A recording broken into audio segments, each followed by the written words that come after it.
경기도 안산이라는 곳의 칠장사 절 이름입니다. 조선 중기에 창원됐는데 대한민국 국보 2036호랍니다. 그런데 지난 23년 11월 29일 절 옆에 스님들이 기거하는 소요체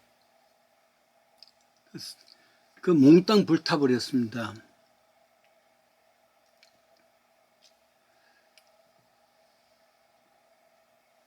소방차가 여러 대 왔습니다. 28대인가 또 소방수들도 60여 명이 참여했답니다. 겨우 불을 껐습니다. 안으로 들어가 보니까 한 사람이 죽어 있었던 완전히 타버렸단 말이죠. 나중에 알고 보니까 이 요사체에 스님들이 기거하는 거기에 살던 자성 스님이라는 사람이 죽어 있었단 말이죠. 자성 스님은 전직 조계종 총무 스님이랍니다. 나이는 69세.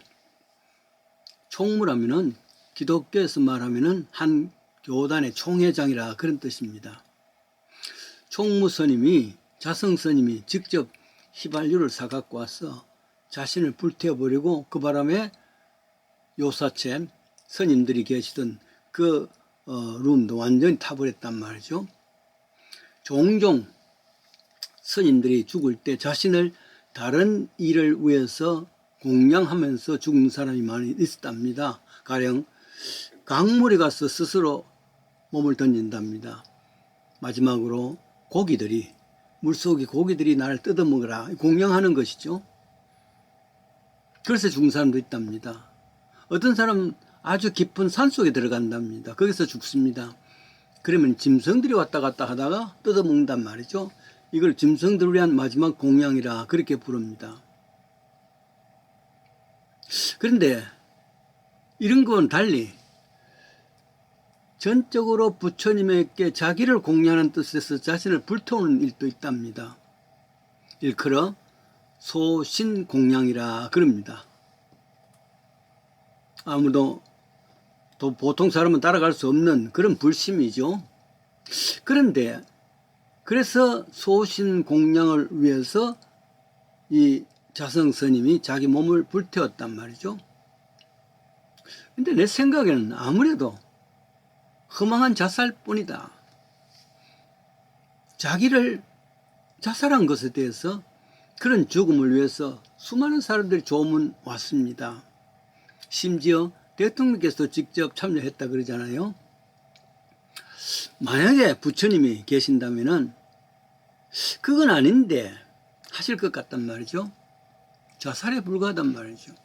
저 부엉이 바위에서 떨어져 죽은 전직 대통령 경우입니다. 민족을 위해서 소신공양한 겁니까? 그냥 자살입니다. 그걸 가지고 뭐 대단한 애국심도 아니고 찬양받을 사람도 아닙니다. 심청이는 이런 목적을 위해서 공양미 300석을 대신해서 몸을 던지는 게 있습니다만은 전혀 목적도 없단 말이죠. 더구나 불탄 스님이 숨지기 전에 그 불을 다 태버렸으니까 자기 살던 스님들이 거주하는 곳을 말이죠. 그게 다 타버렸으니까 다시 세우려면은 3억 좀 든답니다. 세상에. 자기가 죽으면 죽음으로 끝났지. 왜 다른 사람들까지 같이 기거할 수 있는 이 요사체 스님들의 기거할 장소까지 다 타버리고 다시 재건하는데 3억 원이 소요한답니다. 죽으면서 어떻게 남의 짐을 지우고 죽었을까? 부처님께서 이렇게 말했을까 합니다. 야, 이 땡중아, 옛날에는 거기에서 소신공양을 수 있다면 요즘은 어술이 발달해서 네가 죽기 전에 그런 방법 말고 차라리 장기를 병원에 기증하겠습니다 하면은 네가 아직도 정정하니까 10여 명은 살릴 수 있겠느냐. 종교란 것은 목적이 뭐냐 하면 죽이는 일에 힘쓰는 것이 아니라, 자살하는 일에 힘쓰는 것이 아니라 생명, 곧 살리는 일에 힘쓰는 것이 종교다 하고 아마 꾸중하셨을 겁니다. 스님이 자살하는 그날 다음이 있은 일인데, 순창향병원 근무하던 여의사 이은혜라는 여의사, 갑자기 뇌혈로 죽으면서 부모님과 약속한 대로 장기를 다른 사람에게 일식해서 5사람의 죽어가는 생명을 살렸다. 그것과 비교하니까 말이죠. 이 젊은 여의사가 34살이었습니다. 소신공양한 자성스님은 완전히 태워버리고 그가 다른 사람들도 같이 사용하는 스님들의 보금자리까지 다 태워버렸는데, 그 사람하고 장기를 기증하면서 일생을 보냈는 이 은혜라는 사람하고 어느 것이 더 종교적인가, 현실적인 것이 가장 영적이라 그랬는데, 그랬습니다. 소설 허준이라는 소설이 있지 않습니까? 마지막 장면이 당시에 조선사회는 함부로 사체를 함부로 찢을 수 없습니다. 해부할 수가 없습니다. 그러니까 허준은 사람의 모든 아픔을 사람 밖에서 외부에서 보고서 하는 겁니다. 그런데 스승 유이태가 암으로 죽어가면서 자신을 저 밀양 표충사 옆에 있는 얼음골로 거기서 죽습니다. 마지막 죽을 때 제자를 불렀죠. 허둥지둥 밤중에 따라갔더니만은 스승 유이태가 죽어 있습니다. 그 옆에 편지가 있는데, 내 몸을 샅샅이 해부하여 기록하여 내 의술의 보탬이 되라. 허준은 눈물을 흘리면서 스승의 마지막 유언을 들어줍니다. 다 해부하고, 그리고 그 속에 딱딱하게 맺혀져 있는지 뭔지 암의 내용도 알고, 그 모든 것을 다 기록했단 말이죠.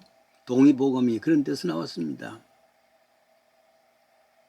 모든 것을 기록하고 난 뒤에, 다 해부하고 난 뒤에 마지막으로 천지신명이여, 만일 단 한 번이라도 스승의 유이태의 은혜를 잊어버리거든 나에게 천부를 내리소서.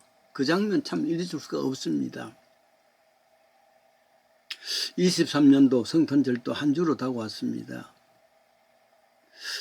성탄절은 한마디로 정의를 한다면 하나님께서 인간들에게 최고의 하나님의 선물을 주신 날, 그러니까 성탄절은 기쁘다 구주 오셨네, 우리는 그렇게 하지만 사실은 하나님 편에서는 가슴 아픈 날이지 않습니까? 가장 귀한 것을 인간들에게 선물한 날이란 말이죠. 구체적으로 그 선물이 뭔가? 예수님이죠. 예수 그리스도란 말이죠. 지금 미국의 대통령이 바이든 대통령입니다. 바이든 하면은 이름입니다. 대통령 하면 직분입니다. 예수님 하면은 이름입니다. 그리스도 하면 직분이란 말. 그 그리스도의 의미는 십자가에 달리신 예수님입니다. 그러니까 가장 귀한 선물은 예수님께서 또 그리스도께서 이 땅에 오신 것이죠. 하나님은 그것을 우리에게 주었습니다. 그런데 온 인류의 죄를 덮어 쓰고서 십자가의 사형을 받죠. 죽습니다. 소신공양이 아닙니다. 온 인류를 대신해서 죽으신 것은 자살이 아니란 말이죠. 이 은혜를 잠시라도 잃는다면 크리스마스를 바로 맞이할 수가 없습니다. 성탄절은 바로 이런 큰 선물을 주신 날, 이게 본질입니다.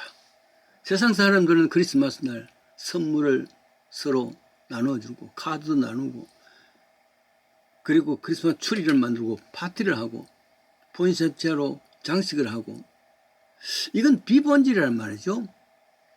크리스마스는 이 비본질의 즐거움과 기쁘다 오셨네 하는 그런 그 상투적인 노래가 아니라 정말 가장 귀중한 그 선물이 내 것이 되었는지 아닌지, 그게 믿음으로 가졌는지 아닌지 그걸 확인하는 것이죠. 고린도후서 4장 3절입니다. 질그릇에 보화가 들어있다는 말이 있습니다. 사람들은 질그릇에 열심히 페인트하고 거기에 여러 가지로 꾸미게 합니다. 그러나 그 질그릇에 아무리 액세서리를 한다 할지라도 그 속에는 보물이 본질이란 말이죠. 크리스마스의 모든 장식과 모든 행사들은 사실은 비본질입니다. 포장이란 말이죠. 질그릇이란 말이죠. 그 속에 있는 예수 그리스도, 가장 보물인 이것이 내 것이 되어야 된단 말이죠. 그것에 감사하고 그것에 참 겸손히 엎드려서 감사의 은혜를 나누는 것, 이게 진정한 의미에서 크리스마스입니다. 이번 크리스마스도 진정한 예수 그리스도를 영접하는 복된 크리스마스 되기를 원합니다.